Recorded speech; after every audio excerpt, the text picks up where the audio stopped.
Did you know that Daniel was 80 years old when he was thrown into the lion's den? Amazingly, he spent an entire night there and emerged completely unharmed. How could such a thing happen? And what events led to him facing such a terrifying ordeal? In this video, we'll dive into the story of Daniel and the lion's den, uncovering its deeper meaning and timeless lessons. Daniel's journey begins in the 6th century BCE, during a turbulent era in the ancient Near East. He was born into a noble Jewish family in Judah, likely of royal lineage. His life took a dramatic turn when King Nebuchadnezzar of Babylon besieged Jerusalem in 605 BCE, leading to the exile of many of its people. Daniel, a teenager at the time, was among those taken captive. Despite his status as a prisoner, Daniel's unique qualities quickly set him apart. The Bible tells us that King Nebuchadnezzar instructed Ashpenaz, the chief of his officials, to select young men from the Israelite royal family and nobility to serve in the Babylonian court. This confirms Daniel's noble background in Judah. The chosen youths were to be flawless in appearance, intelligent, quick learners, and capable of serving in the royal palace. Ashpenaz was tasked with teaching them the language and literature of the Babylonians. To ensure they were physically fit, the king provided them with daily portions of food and wine from his own table. Unlike the majority of the exiled population, these young men underwent a 3-year training program to prepare them for service in the king's court. This intensive preparation distinguished Daniel and his companions from the rest of the captives. Daniel was selected along with several other young men of noble heritage and keen intellect to serve in the Babylonian government. His selection marked the fulfillment of a prophecy recorded in the book of Isaiah. Born during King Josiah's reign, a period noted for its spiritual renewal in Judah, Daniel witnessed the nation's decline into disobedience following Josiah's death. The divine punishment was anticipated. Over a century before, Isaiah had prophesied a grim future.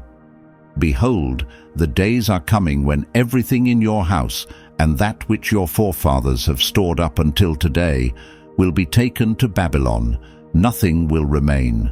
From your descendants, some sons will be taken and made eunuchs in the king of Babylon's palace." This prophecy came to pass under King Nebuchadnezzar, who seized Jerusalem's brightest youths, including Daniel, taking them as captives. The scripture provides little information about Daniel's family and whether they were aware of Isaiah's prophecy or its realization. The anguish they likely felt when Daniel was captured can only be imagined.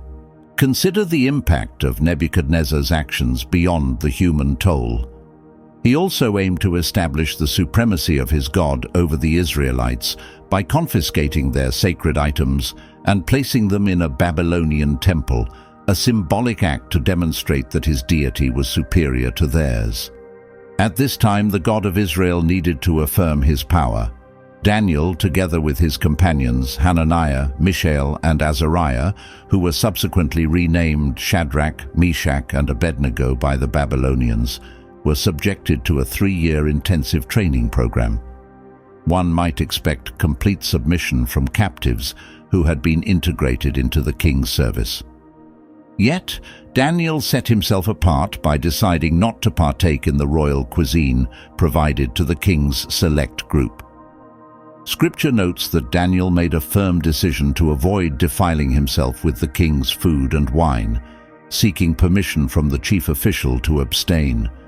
Imagine being King Nebuchadnezzar, faced with a captive who declined such generosity. The food offered was of the highest quality, worthy of royalty, and refusing such an order could have led to their execution. So, what drove Daniel to make such a risky choice?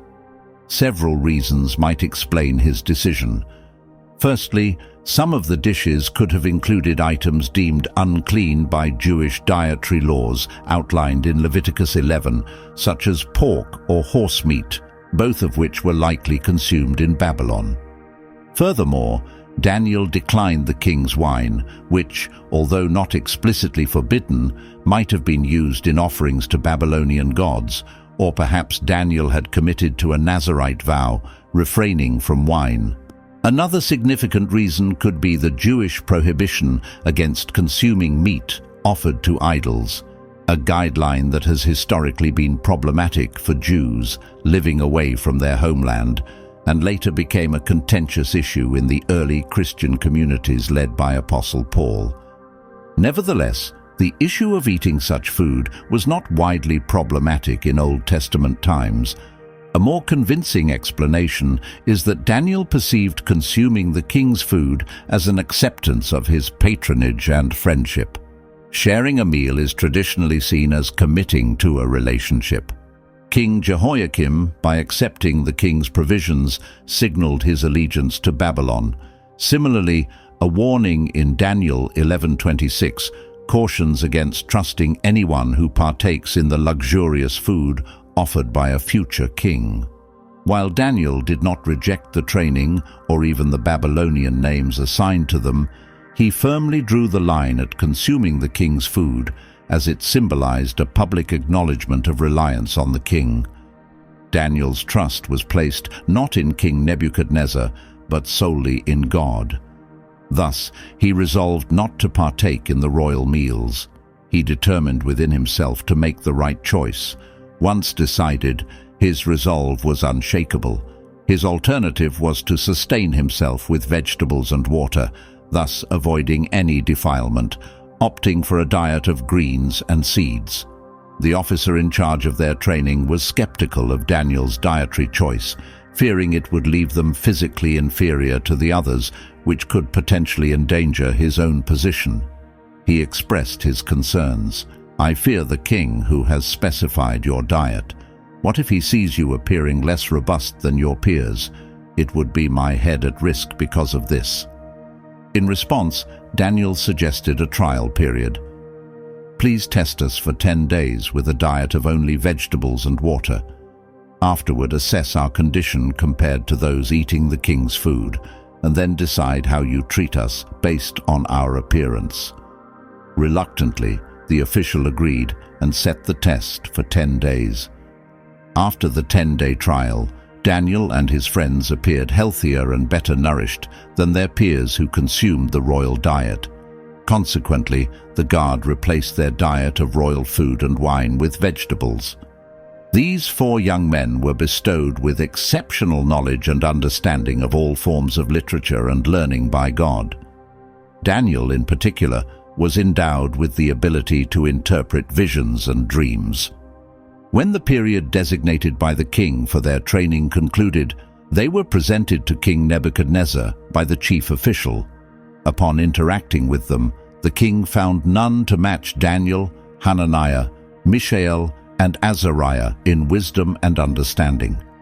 They outshone all the king's magicians and enchanters, proving to be 10 times more competent. God had clearly set Daniel and his friends apart.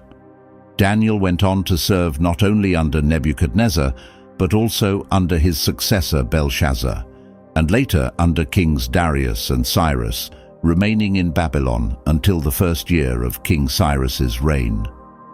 The strategy behind training these captives, changing their names, altering their diet, and treating them akin to royalty, might raise questions about the king's intentions.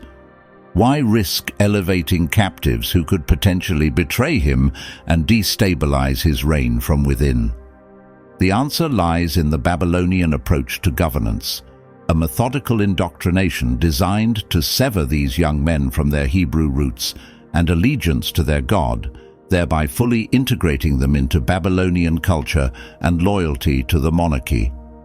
This process was intended not just to utilize their talents, but to fundamentally reshape their identities and loyalties. Nebuchadnezzar aimed to make these young men entirely dependent on him, essentially saying, "Look to me for everything." However, Daniel and his friends, remaining steadfast in their faith, insisted on looking only to God. Unlike them, most Jewish captives, including the prophet Ezekiel, ended up in refugee camps working as slaves. Only a handful were chosen for prestigious roles within the king's court. The attributes that made Daniel and his friends appealing to Nebuchadnezzar were their youth, their origins from noble families of Israel, and their flawless physical appearances. They were not only handsome but also intellectually advanced, knowledgeable, quick learners, capable of serving in the royal palace, and suitable for learning the Chaldean language and literature. This strategy was a direct threat to the future leadership of Israel. It aimed to ensure that if these young men were ever freed, they would be so aligned with Babylonian ideals that they would not lead or rebuild their own nation. Despite these attempts at indoctrination, Daniel remained focused on understanding God's timeline for the redemption of Israel. Remarkably mature for his age, Daniel was likely just a teenager when Jerusalem was captured by Babylon, yet he distinguished himself through his physical, intellectual, and social capabilities. Nebuchadnezzar recruited young men like Daniel to assert his dominance over Judah and to enrich his court with a diverse group of skilled advisors. In doing so, he not only added trophies of war to his collection, but also incorporated fresh, intelligent minds into his advisory council. Despite the devastation of Judah, God's plans for Daniel were far from over.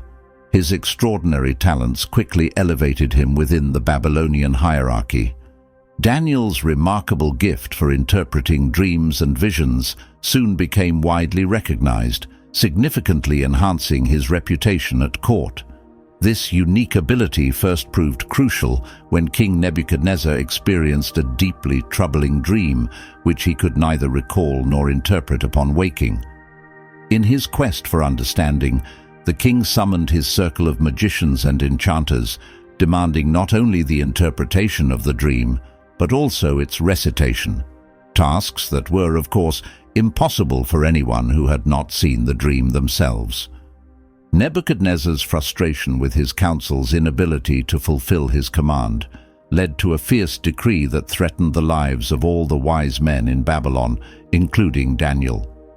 Caught in this perilous situation, Daniel turned to prayer. Remarkably, he received a divine revelation that enabled him not only to accurately recount the king's dream, but also to provide its interpretation, setting him apart from all others in the king's court. In recognition of Daniel's extraordinary capabilities, Nebuchadnezzar appointed him to a prestigious position, making him ruler over the entire province of Babylon and the chief administrator over all the wise men. Daniel's ascendancy seemed to signal a period of great success, but his increasing prominence also sowed seeds of jealousy among his peers. This envy eventually culminated in a conspiracy against him during the reign of King Darius. Daniel's detractors manipulated the king into issuing a decree that ultimately led to Daniel's infamous sentencing to the lion's den, marking a dramatic episode in his life where his faith would be tested once again. Here's how the story unfolds. During his rule, King Darius established 120 senators to govern across his vast kingdom.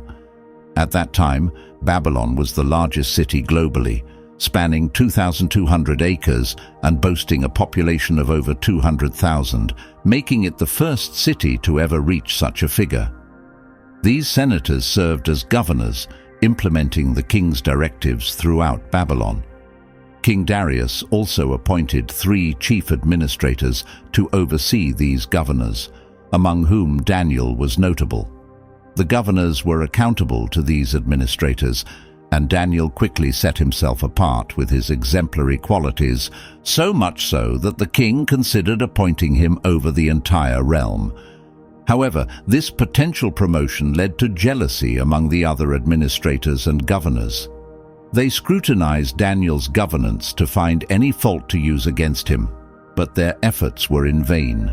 Daniel's conduct was impeccable. He was known for his trustworthiness, and no traces of corruption or negligence were found in his actions. This story underscores a remarkable level of integrity. Consider the scrutiny similar to what we see in modern politics, where candidates undergo intense examination. Daniel's situation was akin to examining a public servant with a decades-long career and discovering no misconduct, no misused funds, no scandals, no shady dealings, no undue gifts, and no staff complaints. In essence, Daniel's opponents found his record clean without any hidden faults. Although they could find no genuine flaws or errors, this didn't suggest that Daniel was without sin. Instead, it highlighted his profound integrity and the respect he commanded. One might also mention that Daniel was particularly exemplary in his professional duties, and such a statement about Daniel is believable not because he claims it himself. In this account, Daniel does not proclaim his own virtues. People might not grasp the finer points of doctrine or the depths of a relationship with God, yet they easily recognize traits like anger, selfishness, arrogance, or dishonesty. McLaren aptly remarked, "The world may not be a good judge of my faith, but it certainly is of my behavior." Those who worked closely with Daniel were aware that no misconduct on his part could be uncovered, yet they were certain of his unwavering devotion to his God under any condition. It's a reflection every believer should ponder, whether the same could be said about them. Their envy of Daniel only grew, and their greatest desire was to see him fall. Eventually, these individuals concluded, "We will not find any grounds for accusations against this man Daniel unless it is in relation to the laws of his God." This indicates that Daniel was not shy about expressing his devotion and love for God. Thus, these leaders collectively approached the king and suggested, "May King Darius live forever." All the royal administrators, prefects, satraps, advisors, and governors have concurred that the king should enact an edict and enforce a decree stating that anyone who prays to any deity or human, except to you, your majesty, over the next 30 days, should be cast into the den of lions. Now, your majesty, we advise that you issue this decree and document it so that it becomes irrevocable, as per the laws of the Medes and Persians, which are unchangeable. Thus, King Darius made the decree official through documentation. Interestingly, this wasn't the first instance of such an event in Babylonian history. There had been a previous occasion when a Babylonian monarch, considering himself divine, demanded that all his subjects worship him. King Nebuchadnezzar had orchestrated a remarkably similar event earlier.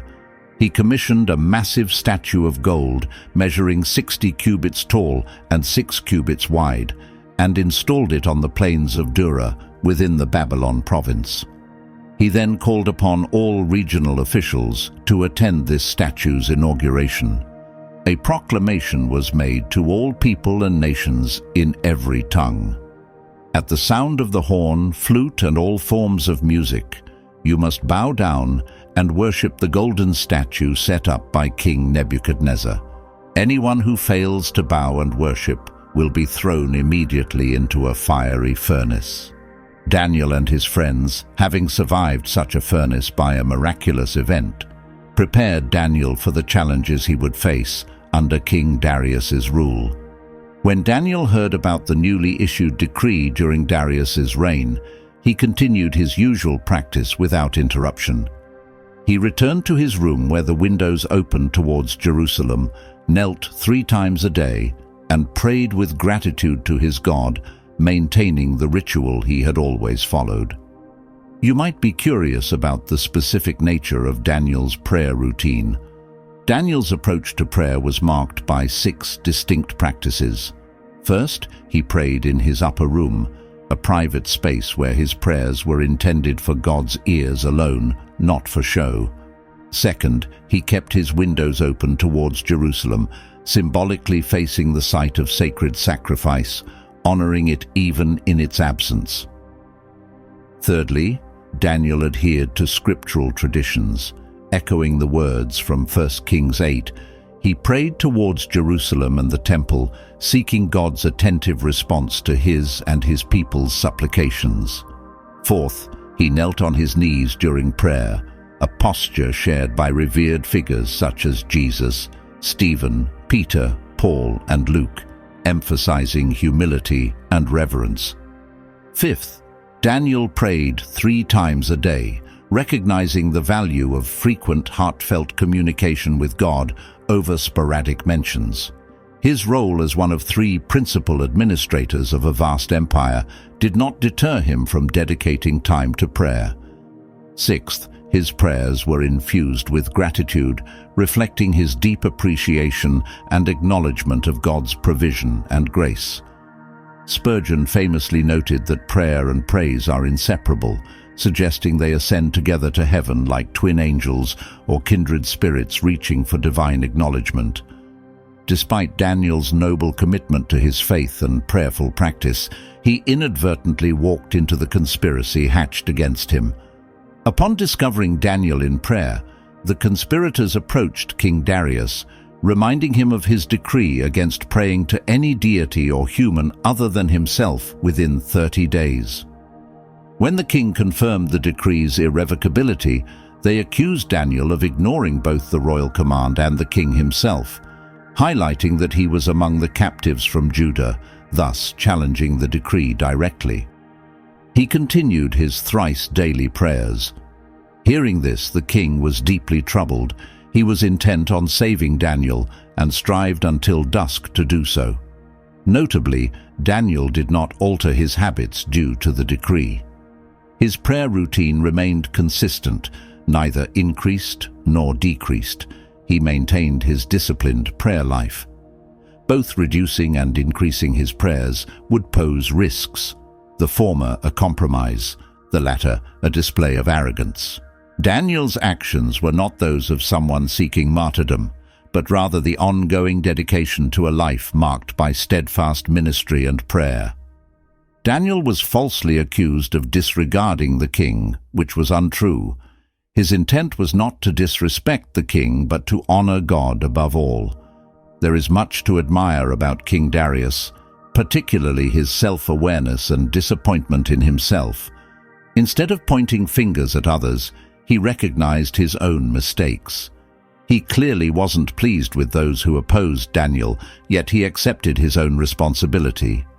Like Darius, we often find that our poor choices come back to haunt us. Sometimes the only recourse is to pray and hope for divine intervention in our missteps. The king worked tirelessly until sunset to make amends. This indicates his dedication to resolving the issue within the same day, as per the customs of the time, which dictated that executions be carried out by evening once charges were confirmed. The group approached King Darius and reminded him, "Your Majesty, remember that under the laws of the Medes and Persians, no decree or edict issued by the king can be altered." Consequently, the king commanded that Daniel be taken and cast into the lion's den. To Daniel, the king expressed his hope, saying, "May your God, whom you continually serve, deliver you." A stone was then placed over the entrance of the den, and the king sealed it with his signet ring and those of his nobles to ensure that the circumstances surrounding Daniel could not be modified. Afterward, the king returned to his palace, where he spent a restless night without food or entertainment, unable to sleep. Despite his deep affection for Daniel, Darius did not revoke the decree because, in the Medo-Persian Empire, laws once established were irreversible, a principle deeply embedded in the empire's legal and political framework.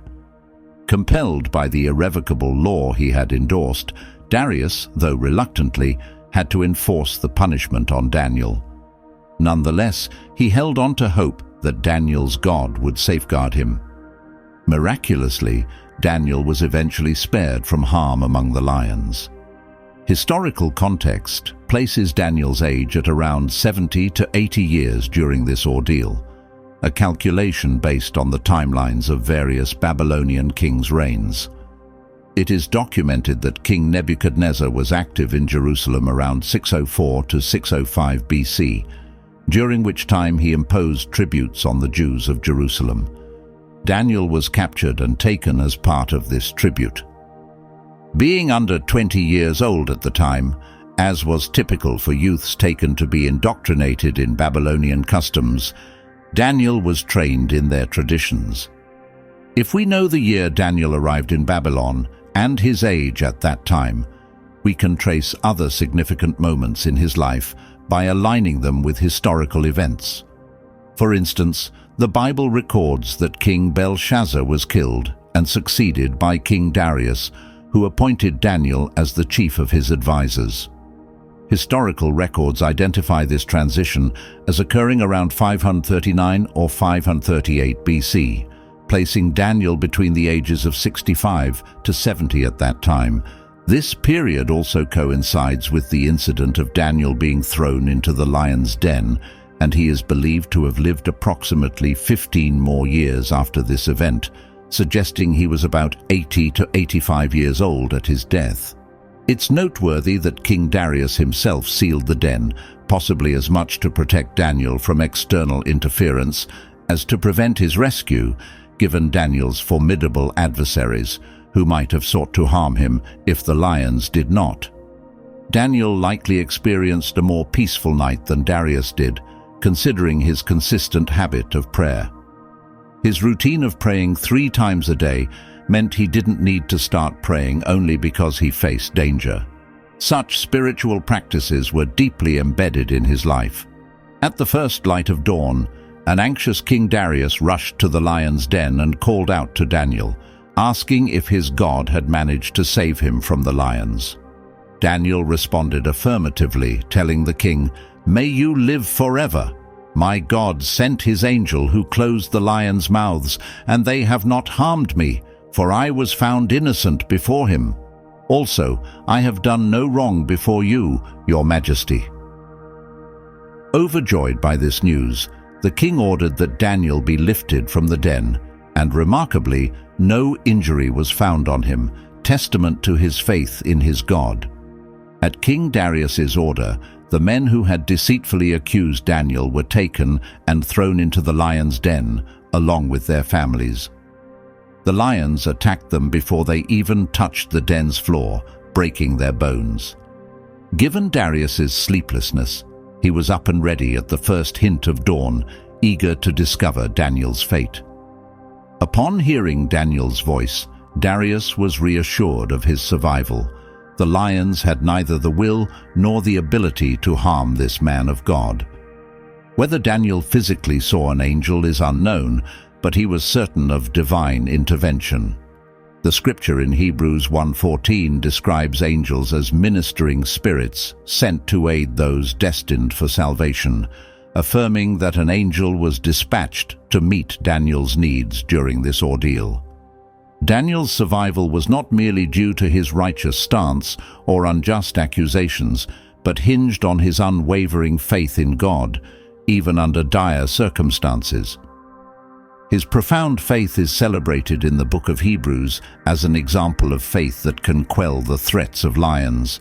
Darius, distressed by the treachery against Daniel, likely would have punished the accusers with the same fate, regardless of Daniel's outcome.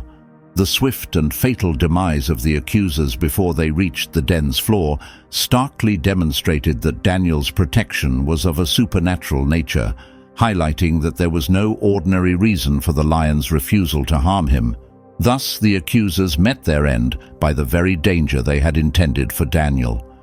This scenario reflects a stark inversion of justice, where the guilty suffered the fate intended for the innocent, echoing a reverse image of the redemptive work seen in Christian theology.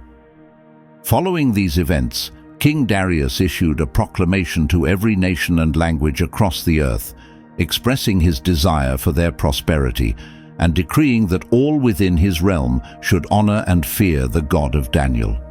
He declared, "He is the living God, enduring forever. His kingdom shall not be destroyed, his dominion shall be everlasting. He delivers and rescues. He works signs and wonders in the heavens and on the earth." He has saved Daniel from the power of the lions. Daniel continued to thrive under the rule of Darius and then Cyrus the Persian.